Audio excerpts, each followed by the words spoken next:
Here's a real poignant question for you. Do you like yourself?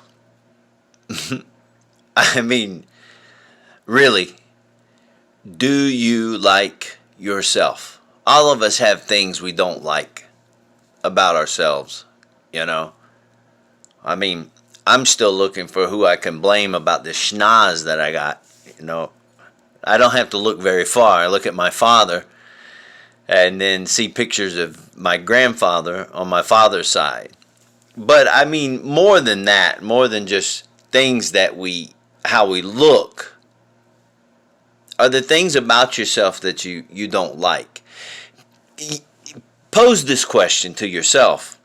How long could you be by yourself, with yourself, before you say, hey, you know what, I need some other interaction? A lot of people have issues with self-esteem because they don't like themselves, and depression a lot of times can be feelings that we have that are turned inward towards ourselves. And that's depression is such a deep subject and so complex, but that can be a part of it. But there's a lot of times that we really have to say, how much do I like myself? I heard a story one time about a man that his neighbor heard this man in his backyard, and he was taking the garbage cans and he was slamming them around and cussing and just going on and going on and going on. And the neighbor looked over the fence and saw that there was nobody back there but this man. He was back there by himself, and he was just cussing and slamming garbage cans and just angry. And the man walked away, and he learned a lesson watching his neighbor over there by himself. He said, I guess there's some people that can't even get along with themselves. There's a story told about a king of Israel. His name was David, known as a mighty king. Even the writings tell us, the Hebrew writings tell us that he was a man after God's own heart. That's impressive. Well, when David was a young king, he had led his mighty men out into battle, and they had won just a championship of a war. But he left the homeland unprotected, and when he returned, he found their home ransacked. An enemy had come in, ransacked the area, taken his wife, his children, his mighty men of valor, their wives and children hostage. And here they had had this great victory, but they come home to a massive defeat. Boy, we know what that's like. You know what that's like. To have a great victory and everything's fine, and then as soon as you have a victory, you turn around and there's a defeat. Well, now, guess what? All of these men that David had led to victory are now murmuring and complaining, saying, you led us as a general, you led us as our king, but we've come home, and now look, you've left the homeland unprotected, and we've lost everything. And they started to murmur and complain, and they were even talking about what they were going to do, and they were getting angry, and the only person that was there was their leader, so they were getting angry with David. Now these people had turned on David. Now just hours before, they were cheering him as their king, as their champion. And a very interesting thing is said about David. It said that David encouraged himself in the Lord. He encouraged himself. I don't think that you can be your own encourager if you don't have some sense of liking yourself.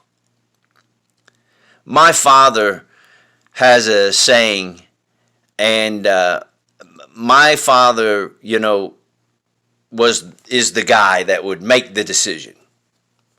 In times of tough times and business and taking care of the family, my father was the man that would make the decision. And my dad would tell you, even to this day, my father would say, if I wasn't me, I'd want a friend just like me. That's somebody that likes themselves. Well, there is a need to like yourself. There's a need to like yourself. Somebody asked Jesus one time, what are the greatest commandments? He said, love the Lord thy God with all your mind, your heart, your soul, your spirit. Basically, love the Lord with everything you can. And then he says, love your neighbor. But catch the next phrase, as yourself. Sometimes we all look at ourselves and we go, oh man, what a failure I am. Oh man, what a mess I am. I bet David felt that way. He looked and all these guys that had swords that were in war with him and for him and by him. Now they have swords and they're thinking about maybe taking him out because they lost everything. He didn't have anybody to turn to. Feels that way sometimes in life. And if you do have somebody who's backing you and encouraging you, you should get on your knees and thank the good Lord above that you do have somebody like that. But even having somebody, we all know what it is to go through times when you're left there to have to encourage yourself. Have to be able to be your own cheerleader. I've had good things happen to me in my life, and you can probably equate to this. Had something good happen and you start scrolling through your phone and you see somebody's name and go, I'll call them and no, I'm not going to tell them because they'll be jealous. Or I'll call this family member. No, I'm not going to call them because they're just going to whine and cry. Sometimes you feel alone. Life is good at that. And everybody feels that way. But take a lesson from David.